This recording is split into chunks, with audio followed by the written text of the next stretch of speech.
आप सभी का स्वागत है इस चैनल पे। लाइव क्लास में इतिहास आलोक राय मैं आपके साथ हूँ और आप सभी जुड़ते जाइए, क्योंकि यह जो क्लास है लाइव क्लास का अपना एक अलग अंदाज है। आप वीडियो जो यूट्यूब पे देखते हैं उसको तो देखिए ही साथ में, इस क्योंकि जब ऑफलाइन क्लास होती है तो उसमें आमने सामने कई चीज़ें, थोड़ा सा वक्त भी होता है आपको भी जानने का पूछने का, हमारे पास भी। लेकिन यहाँ एक बार आपको सुनने से काम होगा नहीं। गुड मॉर्निंग रॉबिन जी। तो इसलिए आप उसे देखें भी दोबारा। एक बार तो आप लाइव क्लास में हैं तो पूरी बात सुनेंगे ही, उसके बाद जब आप देखें तो प्रयास करें कि एक बार और देखने के बाद आप अपना एक शॉर्ट नोट्स भी बनाते चलें जिससे कि रिवीजन के लिए, क्योंकि एग्ज़ाम के समय तो आप सारे वीडियो बैठ के देख नहीं पाएंगे, तो आपके पास एक शॉर्ट नोट्स होना चाहिए कि आप एक हफ्ते में या 10 दिन में पूरे इतिहास को रिवाइज कर जाएं। एक साथ जो भी आपका विषय है उसे रिवाइज कर जाएं। पढ़ने के सिलसिले में जो बातें सभी बताते हैं हम भी वही बातें करते हैं। पढ़ने का अपना एक तरीका है सबका, लेकिन एक चीज़ कॉमन है कि कंसंट्रेशन होना चाहिए, और कंसंट्रेशन के लिए रुचि आवश्यक है, जिसकी मैं बार बार बात करता हूं आपसे। तो वो रुचि आपको बन रही होगी ऐसी उम्मीद है, और मैं प्रयास भी करता हूं कि वो रुचि आपकी बने, कि चीज़ों को और थोड़ा सा जाना जाए। क्योंकि आप इतिहास के छात्र हैं या इतिहास पढ़ रहे हैं तो आपके मन में एक लालसा होनी चाहिए कि ये चीज़ हमें जाननी चाहिए। और जब आप पढ़ते हैं तो पढ़ते वक्त ही आपको लगता है, जब ये लगने लगता है कि हाँ ये लाइन प्रश्न बन सकती है, कभी बनी है कि नहीं, अगर नहीं बनी है तो संभावित है ये ज़रूर पूछी जानी चाहिए। जब इस तरह की बातें आपके सामने आने लगे तो समझिए कि सब कुछ ठीक ठाक चल रहा है, सही वे में चल रहा है। हम लोगों ने इतिहास में मौर्य प्रशासन हम लोग देख चुके हैं, शुंग सातवाहन देख चुके हैं, उनकी कला देख चुके हैं। और इस पूरे टॉपिक को मैं या तो अकेले मौर्य या फिर इन दोनों को मिलाकर, तीनों टॉपिक्स को मिलाकर एक दिन आपका टेस्ट सेशन भी रखना चाह रहा हूँ कि आपने अभी तक क्या पढ़ा है और क्या समझा है, वो आपको थोड़ा सा अंदाज़ा लगे।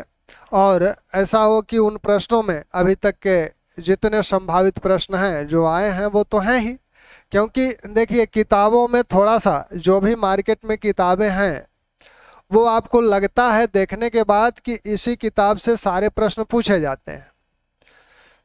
ऐसा नहीं है। जो नए प्रश्न बनते हैं या थोड़ा सा घुमा के जो प्रश्न बनता है वो इन गाइड्स में नहीं मिलता है, वो टेक्स्ट बुक्स में ही मिलता है। ये गाइडें क्या करती हैं, किताबें लिखने का हम भी लिखते हैं, तो वो उसका जो पैटर्न है वो ये है कि अभी तक जो प्रश्न आए हैं उनको उस किताब में समाहित कर देना है किसी तरह से, यथास्थान उसको आप अपने हेडिंग्स में समाहित कर दें या जो प्रश्न देना है उसमें समाहित कर दें। तो उसको देखने से ये लगता है कि सारे प्रश्न तो इसी से आ रहे हैं। ऐसा नहीं, एग्जाम के बाद वो किताब फिर रिवाइज हुई है तब वो लग रहा है। उस एग्जाम के पहले उस किताब को आप उसके पिछले एडिशन को उठा के देखें तब वैसी स्थिति उस किताब की नहीं रही होगी। तो इसलिए आपके टेक्स्ट बुक्स की महत्ता और क्लास की महत्ता बनी हुई है। और वो जो 8-10 प्रश्न मेरिट बनाने वाले कितने प्रश्न होते हैं, 8 से 10 प्रश्न ही निर्णायक होते हैं, जो ऊपर से नीचे एक लेयर खींच देते हैं कि यहाँ से जो ऊपर बढ़ा वो लिस्ट में आया, यहाँ से जो नीचे आया वो लिस्ट से बाहर हुआ। तो यह जो गैप है, ये वाले जो प्रश्न हैं वो 8-10 ही हैं। तो 8-10 प्रश्न। अब साथ में यह है कि इधर वाले, अब ऐसा नहीं है कि इधर वाले प्रश्नों को आप नज़रअंदाज करेंगे, इधर वाले प्रश्नों को जितना ही नज़रअंदाज करेंगे उतना ही नीचे जाएंगे। तो इस स्तर से ऊपर आप बने रहें, इस उम्मीद के साथ हम लोग शुरू करें। क्या शुरू करना था? कौटिल्य की बात हो रही थी। चलिए कौटिल्य को फिर रिवाइज कर देते हैं। कौटिल्य से बहुत सारे प्रश्न उनके इर्द गिर्द बनते हैं, तो इसलिए कौटिल्य को नजरअंदाज न करिए।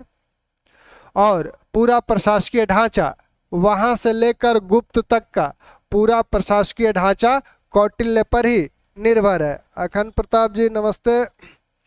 तो पूरा कौटिल्य पर ही निर्भर है। एक ढांचा ऐसा कौटिल्य बना के गए कि मौर्य प्रशासन इतिहास वाले तो पढ़ते ही हैं, डिफेंस वाले भी पढ़ते हैं। जो कौटिल्य ने जो सिद्धांत दिया युद्ध संबंधी और विदेश नीति संबंधी, उसको एक प्रश्न डिफेंस के पेपर में भी कौटिल्य से होना तय है। तो हालांकि हम लोग डिफेंस की बात नहीं करेंगे, हम लोग ऐतिहासिक दृष्टिकोण से देखेंगे कि हमारे लिए क्या क्या चीजें जाननी आवश्यक हैं। तो कौटिल्य के नाम संबंधी एक जो विवाद रहता है कि कौटिल्य अर्थशास्त्र की रचना किए, ठीक, अर्थशास्त्र इनकी कृति है। और इस अर्थशास्त्र में कौटिल्य कहते हैं इति कौटिल्य अर्थशास्त्रे। इस अर्थशास्त्र के अंत में कौटिल्य कहते हैं इति कौटिल्य अर्थशास्त्रे, यानी यह कौटिल्य द्वारा रची गई है। तो वह कौटिल्य नाम का प्रयोग कर रहे हैं अपने अर्थशास्त्र में, कौटिल्य नाम का प्रयोग कर रहे हैं। इनका एक नाम चाणक्य भी है और एक नाम विष्णुगुप्त भी है। तो संभवतः मूल नाम इनका विष्णुगुप्त है। कौटिल्य जो है, दो मान्यताएं कौटिल्य को लेकर है। एक तो कौटिल्य इनके गोत्र से संबंधित है या कुल से संबंधित है। दूसरी मान्यता यह है कि कूट मतलब अनाज होता है, कूट का अर्थ अनाज होता है। अनाज से भरी हुई टोकरी कूटल बोली जाती है। अनाज से भरी हुई टोकरी कूटल बोली जाती है। तो ब्राह्मणों का ऐसा कुल जो, कौन है ये, कहानीकर जी, राम राम। तो कूटल, ये जो अनाज से भरी हुई टोकरी है, इसे कूटल बोला जाता है। तो ब्राह्मणों में एक ब्राह्मण कुल ऐसा भी था जो वर्ष भर के अनाज को एक उसी समय इकट्ठा कर लेता था। जैसे गेहूं का सीजन है तो वर्ष भर का गेहूं अपना इकट्ठा करके रख लिए, धान का सीजन है तो धान को, वो चावल को रख लिए, वर्ष भर खाने के लिए जितने चावल की आवश्यकता है उन सबको वो रख लिए। तो इस तरह के जो कुल वाले ब्राह्मण थे, तो उसी में इनका जन्म हुआ था, तो इसीलिए इन्हें संभवतः कौटिल्य बोला गया। एक मान्यता इनकी कूटनीति के कारण दी जाती है। कुछ लोग कहते हैं कि कौटिल्य कूटनीतिज्ञ हैं, आए कूटनीति के विशेषज्ञ माने जाते हैं। तो इसलिए, लेकिन यह एक नकारात्मक शब्द है और इस नकारात्मक शब्द को वो अपने लिए स्वयं नहीं प्रयोग करते, क्योंकि वो कौटिल्य की जो अपने नाम का प्रयोग कौटिल्य के रूप में करते हैं, तो संभवतः इसका प्रयोग वो नहीं करते। तो इसको तो हटा ही दीजिए। ये दो मान्यताएं हैं। सर्वाधिक मान्य मान्यता ये है।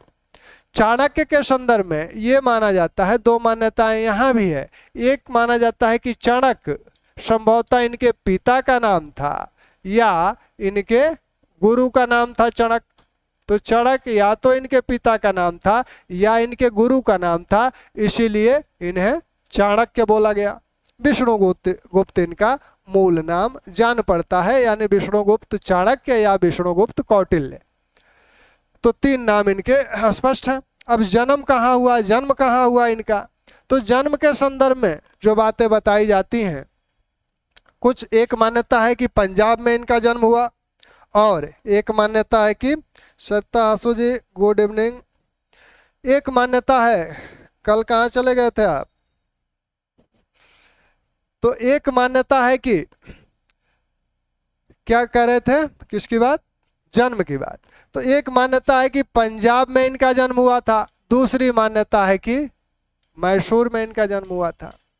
इस मान्यता को अधिकांश समर्थन प्राप्त है, तो पंजाब या तक्षशिला, वही तक्षशिला वाले बेल्ट में इनका जन्म हुआ था। और ये व्यवसाय क्या है इनका, ये तक्षशिला विश्वविद्यालय के आचार्य हैं, तक्षशिला विश्वविद्यालय के आचार्य हैं।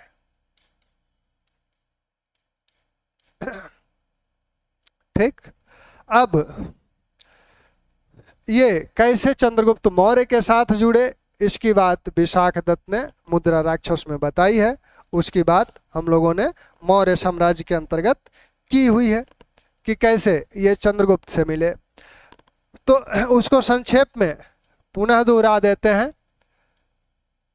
नंद वंश का शासन मगध में था। तो नंद वंश के अंतिम शासक कौन है, घनानंद है या धनानंद है। इनका एक मंत्री था शकटार। शकटार से इनका कुछ विवाद हो गया था, तो यह इस विवाद के संदर्भ में इन्हें सबक सिखाना चाहता था। एक बार यह कहीं से आ रहा था तो देखा कि एक ब्राह्मण क्या कर रहा है, उसके पैर में एक कांटा चुभ गया था। तो वो जिस पौधे से कांटा चुभा था उस पौधे को तो वो उखाड़ दिया, लेकिन फिर उसकी जड़ नीचे थी। तो वो ब्राह्मण क्या किया कि माठा लाकर उसकी जड़ में डाल रहा है। इसलिए माठा डाल रहा है कि ये फिर दोबारा न पनप जाए। तो ऐसे ब्राह्मण को देखकर शकटार को लगा कि ये हमारे काम का है। ऐसा ही जिद्दी और कुशाग्र बुद्धि वाला ब्राह्मण हमें चाहिए। तो उसने क्या किया कि राज दरबार में ले गया और पुरोहित के आसन पे बिठाया। जब मुख्य पुरोहित आया राज दरबार का, तो वो आग बबूला हो गया देखकर। कौटिल्य कुरूप थे। राजा से कहा कि ऐसे कुरूप ब्राह्मण को आप इस पद पे बैठा दिए हैं, यहाँ सिंहासन पे बैठा दिए हैं। राजा घनानंद कुपित हुआ और वह अपने नौकरों से कहा कि इसे मार के बाहर करो। तो कौटिल्य को बाहर हो गए। उसी समय कौटिल्य ने प्रण किया कि मैं नंद वंश का समूल विनाश करूंगा। तो इस वंश के समूल विनाश का प्रण उन्होंने वहीं ले लिया।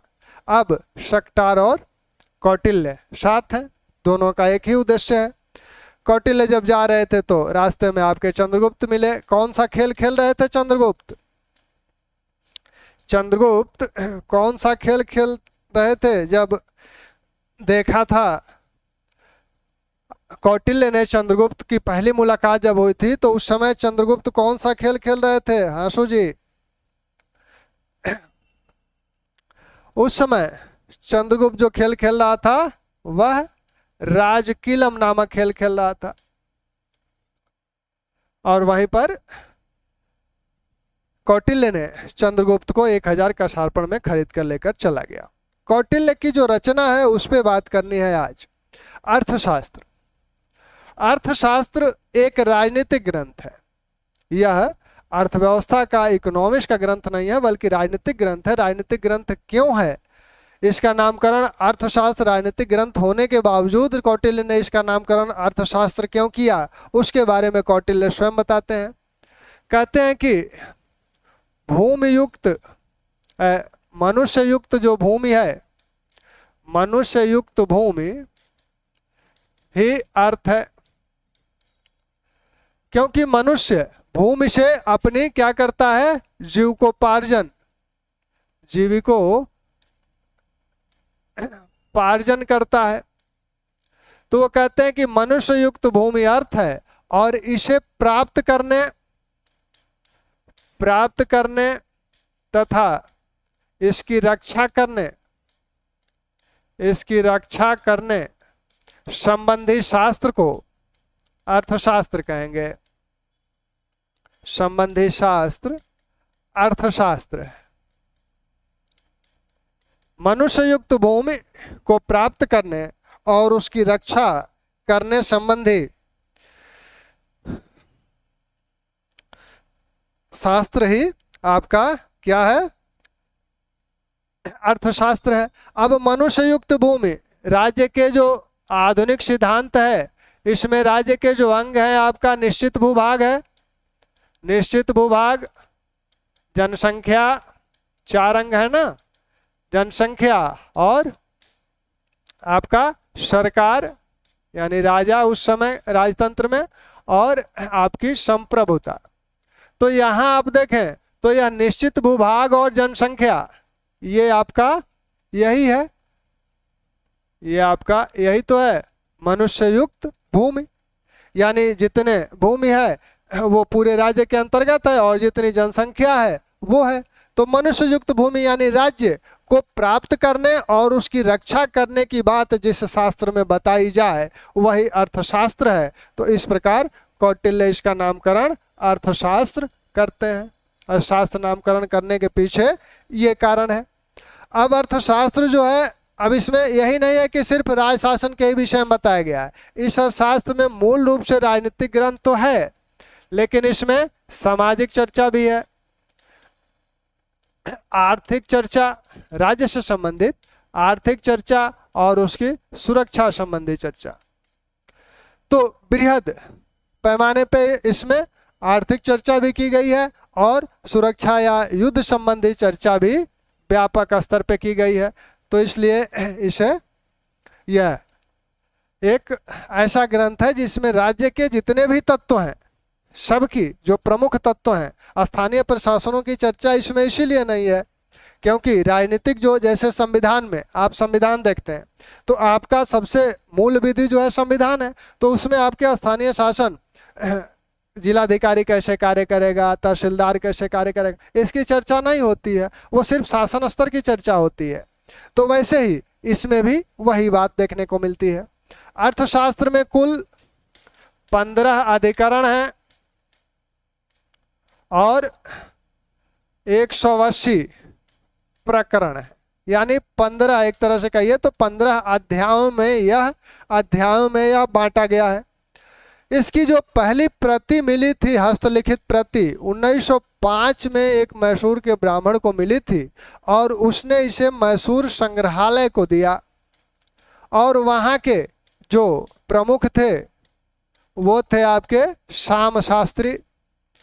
तो श्याम शास्त्री ने इसको पहली बार 1915 में प्रकाशित कराया, यानी अर्थशास्त्र की जो हस्तलिखित पांडुलिपि है वो सबसे पहले कब मिली, 1905 में, और इस हस्तलिखित पांडुलिपि को प्रकाशित कराया गया 1905 में। जब यह प्रकाशित कराया गया तो यूरोपीय विद्वान देखकर इसे आश्चर्यचकित हो गए कि इस तरह का ग्रंथ भारत में इतना पहले रचा गया है, क्योंकि यूरोप में इसके बाद द प्रिंस रचा गया। तो इस तरह का कूटनीतिक ग्रंथ, प्रशासकीय ग्रंथ, शासकीय ग्रंथ, राजनीतिक ग्रंथ इतना पहले रचा गया है। तो इस 15 अधिकरणों में क्या क्या बातें कही गई हैं उसकी बात चल रही थी। तो प्रथम अधिकरण में जो बात कही गई है विनयधिकारिक, विनयधिकारिक इसे बोला जाता है। इसमें राजा संबंधी चर्चा है और साथ में राजा के गुण क्या क्या होने चाहिए, राजा का प्रशिक्षण कैसे प्राप्त होना चाहिए, यानी पूरी तरह से राजा की चर्चा है। राजा क्या क्या करेगा, तो राजा किन किन को नियुक्त करेगा, राजा किन किन की नियुक्तियां देगा, मंत्रियों की, फिर गुप्तचरों की। तो ये बातें भी इसमें बताई गई हैं। कौटिल्य का राजा जो है सर्वगुण संपन्न है, वह वैसे ही है जैसे प्लेटो का दार्शनिक राजा था। तो कौटिल्य के राजा की तुलना अगर की जाती है, अगर ये कहा जाए कि कौटिल्य का राजा कैसा है और उस ऑप्शन में है कि प्लेटो का दार्शनिक राजा है, तो निश्चित रूप से ये प्लेटो का दार्शनिक राजा ही है। साथ में दूसरा जो अधिकरण है, दूसरे अधिकरण में जो बात कही गई है, दूसरा अधिकरण अध्यक्ष प्रचार बोला जाता है, अध्यक्ष प्रचार। तो इस अधिकरण में राज्य के जो प्रमुख अधिकारी हैं, प्रमुख पदाधिकारियों की बात कही गई है, पदाधिकारियों के बारे में बताया गया है।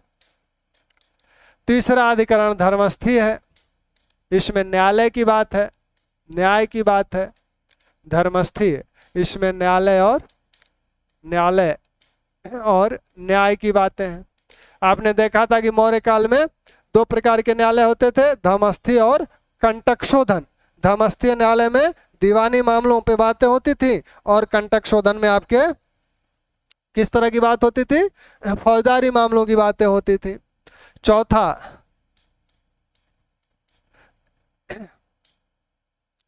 कारक रक्षण।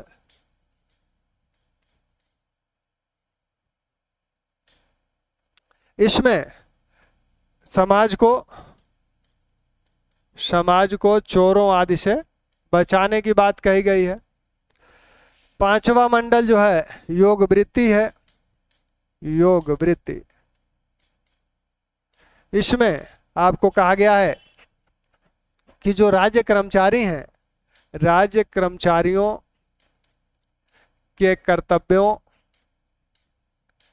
कर्तव्यों और उनके विश्वासघात संबंधी बातों की चर्चा है। विश्वासघात की चर्चा है। तो अगर कोई राज्य कर्मचारी देशद्रोही हो जाता है, विश्वासघाती हो जाता है, तो उसके लिए क्या किया जाए। छठवां मंडल, छठवां अधिकरण में आपकी जो चर्चा है वो प्रकृति या प्रकृतियों की। इसी में आपके सप्तांग सिद्धांत की बात कही गई है। सप्तांग सिद्धांत इसी छठवें मंडल में है। तो इस बात को ध्यान रखिएगा, बार बार पूछा जाता है सप्तांग सिद्धांत अर्थशास्त्र के किस अधिकरण में है। तो सप्तांग सिद्धांत अर्थशास्त्र के छठवें अधिकरण में है। ठीक, ये एक एक प्रश्न आपके यहाँ से मिलते हैं अधिकरण में। विशेषकर 7 अधिकरण तक बातें पूछी जाती है, क्योंकि 8, 7 और 8 के बाद आपका युद्ध संबंधी बातें होती हैं, तो ऐतिहासिक बहुत नहीं रहता है। लेकिन यहाँ तक की जो बातें हैं वो आपके मौर्य प्रशासन और इतिहास से जुड़ी हुई हैं, तो इसलिए इनको कम से कम 7 तक तो आप ध्यान रखिए ही। 7वां अधिकरण, 7वां अधिकरण क्षणगुण है। क्षण गुण, इसमें 6 गुण बताए गए हैं। यानी आपके 6 गुण जो बताए गए हैं वो विदेश संबंधी हैं, विदेश नीति संबंधी।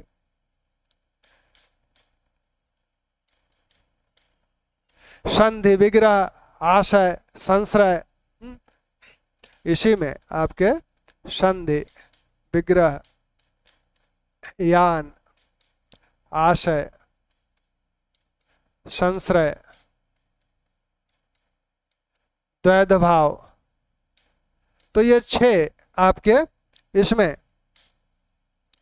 ये 6 गुण हैं जो युद्ध संबंधी किसी राजा के साथ किस तरह का व्यवहार करना है, संधि करनी है कि उसका अपकार करना है, कि यान का मतलब है उस पर आक्रमण करना है, यहाँ आशय का मतलब है कि तटस्थ रहना है, यहाँ का मतलब है कि आश्रय देना है, यहाँ का मतलब है कि न तो तटस्थ रहना है न ही युद्ध करना है, दोनों के बीच का भाव लेके चलना है। तो इस तरह की बातें वो 7वें अधिकरण में करते हैं।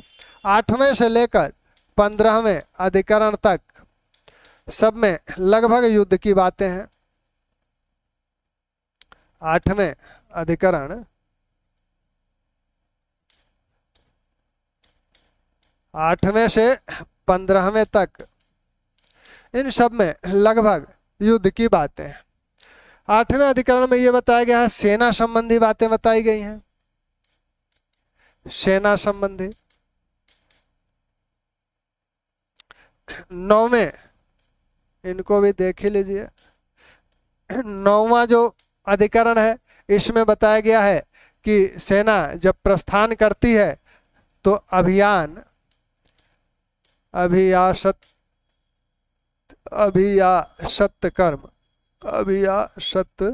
कर्म, यानी सेना के अभियान पर जाने से पूर्व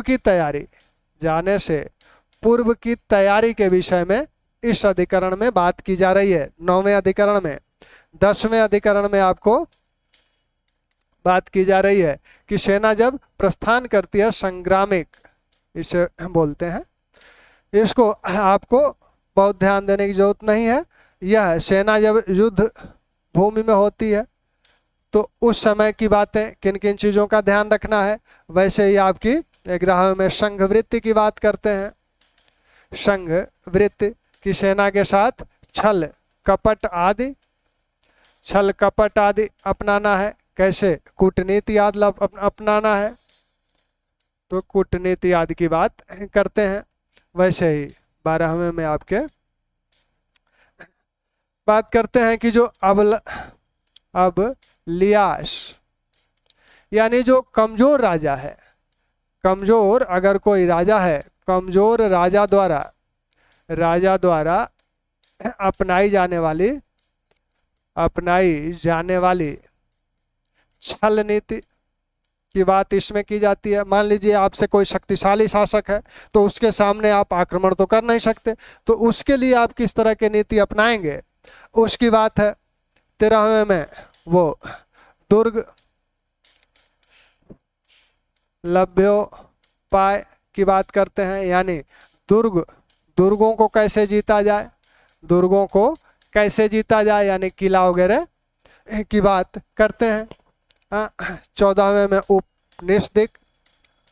उपनिषदिक है, यानी इसमें फिर बताते हैं कि विष जहर आदि का प्रयोग कैसे शत्रु पर किया जाए उसकी बात करते हैं।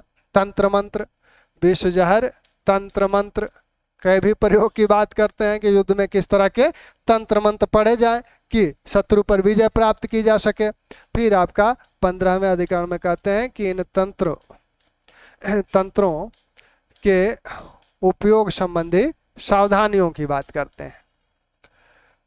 तो ये आपका 15 अधिकरण में हमारे आपके लिए जो काम की चीजें हैं वो काम की चीजें ये है।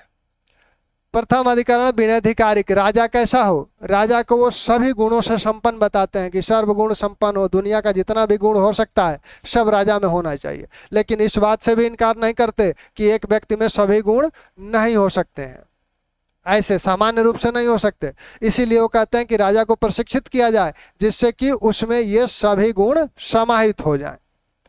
तो वो कहते हैं कि लोभ मोह दम इन सब चीजों से वो मुक्त होना चाहिए उसे। फिर राजा की दिनचर्या बताते हैं। राजा की दिनचर्या को उन्होंने 24 घंटे को 18 डेढ़ घंटे में बांटा है। 24 को आप डेढ़ घंटे में बांटेंगे तो आपकी 18 घड़ियां होंगी। इसे घड़ी बोला गया है एक भाग को, तो 18 घड़ियों में बांटते हैं 24 घंटे को। और फिर 18 घड़ी होगी, 16 घड़ी होगी। 16 डेढ़ 24 होता है ना, 16 घड़ियां होंगी। तो 16 घड़ियों में बांटते हैं, 8 घड़ी दिन की, 8 घड़ी रात्रि की। सिर्फ 2 घड़ी ही यानी 3 घंटा ही राजा को सोने के लिए देते हैं। और कहते हैं कि राजा जब सुबह उठे तो सबसे पहले बछड़े को दूध पिलाती हुई गाय की परिक्रमा करके अपने दिनचर्या शुरू करे। राजा के विषय में अन्य जो चीजें बताते हैं आपने प्रशासन में देखा ही कि राजा को कहते हैं कि कौटिल्य का राजा कैसा है, प्रजा हिते हितम राज्ञा प्रजा नाम च हिते, प्रजा सुखे सुखम राज्ञा प्रजा हिते हितम राज्ञा, प्रजा सुखे सुखम राज्ञा प्रजा हिते हितम राज्ञा, यानी प्रजा के सुख में ही राजा का सुख है, प्रजा के हित में ही राजा का हित है। उस तरह का राजा देखना चाहते हैं तो प्लेटो जैसे दार्शनिक राजा की बात कौटिल्य करना चाहते हैं। गुप्तचरों आदि की बातें आपने देखी ही थी कि गुप्तचरों की कौन कौन सी बातें करते हैं, कितने प्रकार के गुप्तचर हैं। अध्यक्ष प्रचार में प्रमुख पदाधिकारी जो इनके विभिन्न विभागों के अध्यक्ष हैं, 27 जो विभाग 27-28 जो जिन अध्यक्षों की बात करते हैं। न्यायालय की बात आप देख ही चुके। चोरों आदि समाज में जो इस तरह के लोग हैं उनको कैसे नियंत्रित किया जाए। यहाँ न्यायालय में दंड आदि की व्यवस्था, तो दंड में दोनों प्रकार के दंड हैं, मृत्युदंड भी है और अर्थदंड भी है। साथ में जहाँ साक्ष्य नहीं मिलते हैं वहाँ दिव्य परीक्षाएं भी ली जा रही हैं। राज्य कर्मचारियों के कर्तव्य विश्वासघात आदि की बात करते हैं। यहाँ से वो पूरा का पूरा खंड आपका युद्ध और विदेश नीति से संबंधित है। अब कम से कम 7 अधिकरण तक तो आप ध्यान रखें कि किस अधिकरण में क्या कहा गया है। ठीक, 7 के नीचे अगर पूछते हैं और विकल्प में कोई अगर आपको ध्यान नहीं है, युद्ध संबंधी कोई बात है तो उसको आप टिक कर दें। कौटिल्य सामाजिक विषय पे भी बात करते हैं। राजा को कहते हैं कि वो वर्णाश्रम धर्म को बनाए रखे। तो कौटिल्य क्या है? वर्णाश्रम धर्म के समर्थक हैं। वर्णाश्रम धर्म के समर्थक हैं, वर्ण संकरता के विरोधी हैं।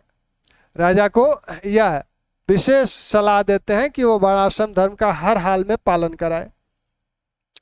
सामाजिक क्षेत्र में महिलाओं संबंधी उनके जो विचार हैं, महिलाओं के संदर्भ में जो विचार है कि विधवाओं या पुनर्विवाह संबंधी, तो पुनर्विवाह में वो अनुमति देते हैं पुनर्विवाह की, लेकिन पुनर्विवाह की अनुमति देते हैं, कहते हैं कि कोई महिला अगर उसका पति घर छोड़कर मतलब कहीं दूर चला गया है और ज़्यादा दिन के लिए, बहुत ज़्यादा दिन भी नहीं कहते हैं कि 10 माह भी अगर वो घर से दूर रहता है तो वो महिला उसके किसी कुल के किसी सदस्य से पुनर्विवाह, दूसरा विवाह कर सकती है।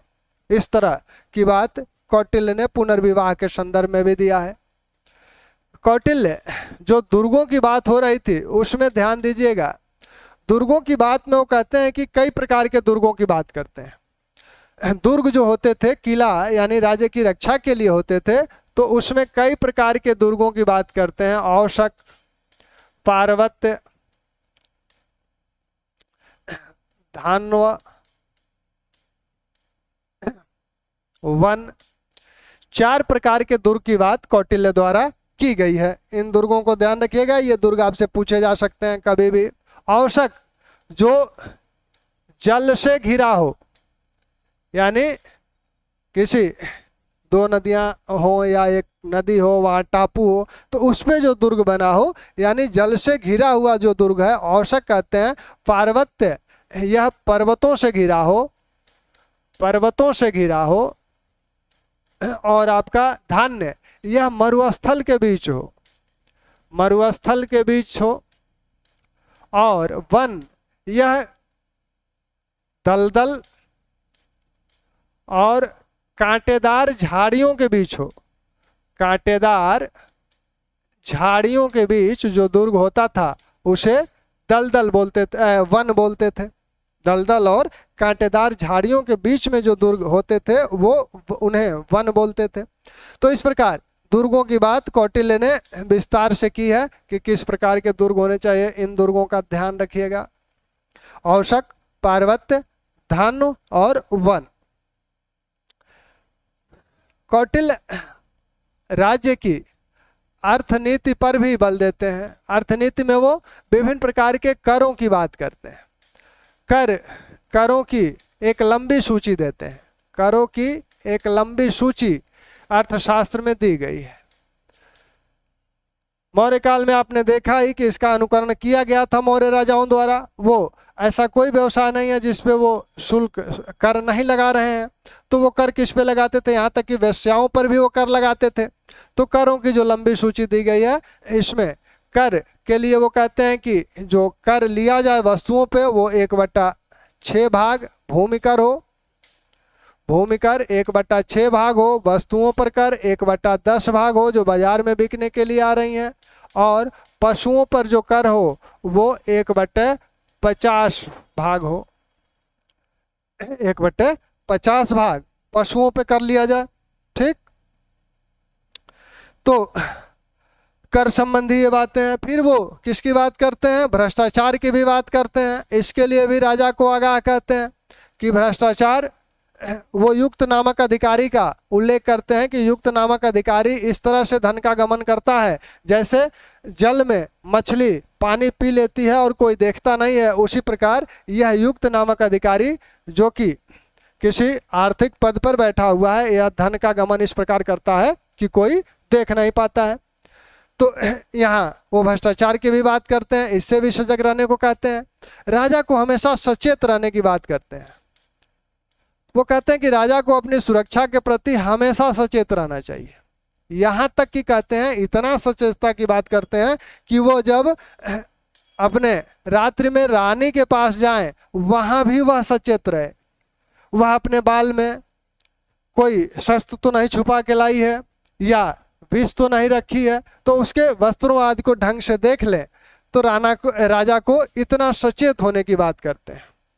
साथ में राजा की सुरक्षा का ध्यान भी रखते हैं राजा को, क्योंकि राजा की सुरक्षा, राजा के अनेक शत्रु होते हैं, इसलिए वो सुरक्षा की बात करते हैं। दूतों की बात करते हैं, जो आप गुप्तचरों की बात किए थे वैसे ही दूतों की बात करते हैं, और दूतों के विषय में इनके लक्षण बताते हैं कि दूत कैसा होना चाहिए। दूत रात्रि में, कुछ लोगों की आदत होती है कि रात्रि में वो कुछ बोलते हैं, तो इस तरह का दूत नहीं होना चाहिए। ऐसा ना हो कि वो रात में उसको बोलने की आदत हो और जिस देश में जाए दूत बनकर अपने देश का सारा भेद खोल दे, तो इस तरह से नहीं होना चाहिए दूतों को। दूतों को पूरी तरह से, वो कहते हैं कि चंडाल भी, अगर किसी राजा ने अगर चंडाल को भी दूत बना के भेजा है तो उसकी हत्या नहीं करनी चाहिए, क्योंकि वह सिर्फ मात्र एक संदेशवाहक है। तो जो दूतों का बहुत सम्मान करते हैं, और 3 प्रकार के दूतों की बात जो हुई थी उसे प्रशासन में किया जा चुका है। तो ये कौटिल्य की इतिहास के दृष्टिकोण से कुछ बातें रहीं। कौटिल्य दास की भी बात करते हैं, दास प्रथा में ये बात हो चुकी है। 9 प्रकार के दासों की भी बात करते हैं। कौटिल्य शूद्र की बात करते हैं। शूद्रों के विषय में क्या कहते हैं? शूद्र के वो 3 कर्तव्य बताते हैं। शूद्र को कहते हैं कि वो धन इकट्ठा कर सकता है। धन इकट्ठा कैसे कर सकता है? वार्ता द्वारा धन इकट्ठा कर सकता है, वो अध्ययन कर सकता है, और आपका शिल्प कर्म कर सकता है। तो शूद्रों को वो वार्ता में क्या क्या शामिल है? वार्ता सम्मिलित रूप से कृषि, पशुपालन और व्यापार को सम्मिलित रूप से वार्ता कहा जाता है। कृषि, पशुपालन और व्यापार वाणिज्य को वार्ता कहा जाता है। तो ये भी वो कर सकता है। साथ में वह आपके साथ में वह शिल्प कर्म भी करेगा। तो शूद्रों को इतनी बात कहते हैं। साथ में ये भी कहते हैं कि ये जो दास हैं, आर्य दास नहीं बनाया जा सकता, आर्य दास नहीं हो सकता। ठीक, तो कौटिल्य की कुछ बातें रहीं जिसको हम लोगों ने देखा। मनु को शुरू करेंगे तो थोड़ा सा ये होगा कि मनु पूरे नहीं हो पाएंगे, और एक टॉपिक बीच में जब छूट जा रहा है तो उसमें अगले दिन फिर उसे रिवाइज करना पड़ रहा है। तो इसलिए कल से नए टॉपिक को शुरू किया जाए। कौटिल्य के विषय में कुछ अन्य बातें थोड़ी सी कर लेते हैं, फिर मनु को, आज मनु भी आपको कराना था, लेकिन मनु कल जो पूरा समय बचेगा उसमें आपका मनु और मेगास्थनीज दोनों कल 1 घंटे में पूरे हो जाएंगे।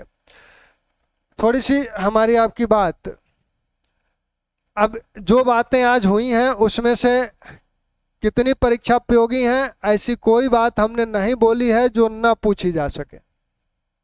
अब इस परीक्षा उपयोगी के विषय में इतना ही कहूँगा कि जो भी बोला है उसमें से ऐसी कोई बात नहीं है जो न पूछी जा सके या न पूछी गई हो।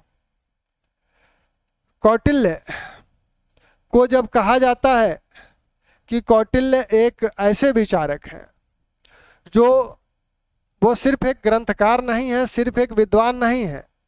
कौटिल्य एक इसे व्यवहार में भी अपनाते हैं। व्यवहार में कैसे अपनाते हैं? आप देखे हैं कि कौटिल्य क्या थे? चंद्रगुप्त के क्या हैं? प्रधानमंत्री हैं।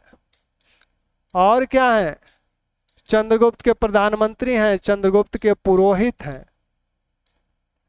प्रधानमंत्री है जो व्यक्ति है, वह अपने जिन सिद्धांतों को वह बना रहा है, जिन सिद्धांतों की बात वह अर्थशास्त्र में कर रहे हैं, उसको स्वयं भी अपनाने का प्रयास कौटिल्य द्वारा अवश्य ही किया गया होगा। इसलिए इसके व्यवहारिक पक्ष से भी वो अवगत हैं। सिर्फ चंद्रगुप्त के ही प्रधानमंत्री नहीं थे, बिंदुसार के भी कुछ समय तक वो प्रधानमंत्री थे। बिंदुसार के भी कुछ समय तक प्रधानमंत्री थे। फिर इनके संन्यास लेने के बाद खलाटक इनका प्रधानमंत्री बन जाता है। तो इस प्रकार हम लोगों ने चंद्रगुप्त और उनके चंद्रगुप्त के प्रधानमंत्री कौटिल्य द्वारा बताई गई बातों को, अर्थशास्त्र में वो क्या क्या बताते हैं, उसकी बातें हम लोगों ने देखी। कौटिल्य राजा या राज्य की, अब राज्य की जो बात है, कौटिल्य राज्य की उत्पत्ति को कैसे मानते हैं, ये बात देखिए मिस हो रही थी। राज्य के विषय में उनका क्या विचार है, राज्य के विषय में जो विचार है उसकी बात कल हुई थी। यह सामाजिक समझौता सिद्धांत, सामाजिक समझौता सिद्धांत जो आधुनिक राजनीति शास्त्र में सामाजिक समझौता सिद्धांत की जो बात होती है, वैसी ही कुछ बात कौटिल्य कहते हैं। ये मत्स्य न्याय की बात करते हैं, मत्स्य न्याय की बात करते हैं। मत्स्य न्याय का मतलब होता है कि बड़ी मछली छोटी मछली को खा जाती है। तो बड़ी मछली छोटी मछली को खा जाने का मतलब क्या है कि समाज में अव्यवस्था है, कोई नियम कानून नहीं है, जो बलवान है जिसकी लाठी है उसी की भैंस है। तो इस तरह का कॉन्सेप्ट, इस तरह से समाज जब चल रहा था तो समाज के लोग इससे उब गए और उन लोगों ने आपस में एक समझौता किया, अपने में से एक को राजा चुना और कहा कि यह समाज को संचालित करने के लिए जो एक नियम कानून बनाएगा उसको सभी मानेंगे। तो यह बात सामाजिक समझौता सिद्धांत में लॉक, हॉब्स आदि करते हैं, लेकिन उनके सिद्धांतों में भी कुछ मूलभूत अंतर है। जो सिद्धांत इनका है वो हॉब्स से मिलता जुलता है। हॉब्स कहता है कि प्रारंभ में अराजकता थी, और लोग कहते हैं कि प्रारंभ में ठीक ठाक था, बीच में अराजकता हुई। ये भी यही मानते हैं कि प्रारंभ में अराजकता हुई, इसलिए सामाजिक समझौता सिद्धांत करना पड़ा। तो यानी राज्य के दैवीय उत्पत्ति के सिद्धांत को कौटिल्य नहीं मानते हैं। और यही कारण है कि कौटिल्य जब नहीं मानते हैं तो मौर्य शासक भी राजा की दैवीय उत्पत्ति के सिद्धांत को नहीं मानते हैं। राजा की दैवीय उत्पत्ति संबंधी सिद्धांत की जो बात होती है वो आपने देखा शुंगों के काल से शुरू होती है। जब मनु आते हैं तो मनु कहते हैं कि राजा की दैवीय उत्पत्ति की चर्चा वहां से भारतीय इतिहास में शुरू होती है। तो यहाँ तक ये सामाजिक समझौता सिद्धांत की बात। हालांकि मत्स्य न्याय की बात मनु भी करते हैं, लेकिन वो फिर उसे दैवीय उत्पत्ति की संज्ञा दे देते हैं और ये इसी पे रहते हैं। राजतंत्र के समर्थक हैं,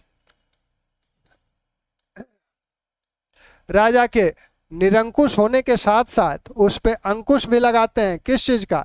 धर्म का। और राजा जब इतना सर्वगुण संपन्न है तो वह जनता के साथ कोई दुराचार या जनता को प्रताड़ित कर ही नहीं सकता। जिस प्रकार के गुण की चर्चा कौटिल्य राजा में करते हैं, अगर उस प्रकार का राजा मिल जाता है तो फिर जनता को तो उसे सुख ही सुख प्राप्त होगा। जनता को प्रताड़ित करने के विषय में वो सोच भी नहीं सकता। तो राजा के गुणों में ही ये समाहित है इनकी लोकोपकारिता। जब ये कहते हैं प्रजा सुखे सुखम राग्या प्रजा हिते हितम राग्या, ठीक। तो कौटिल्य की इन बातों के साथ हम लोग आज का ये सेशन समाप्त करें और कल मनु और मेगास्थनीज दोनों को कराने का प्रयास करेंगे। कल हो भी जाएगा मनु और मेगास्थनीज, ठीक। तो आप लोग पढ़ते रहें, मस्त रहें और पढ़ते रहें।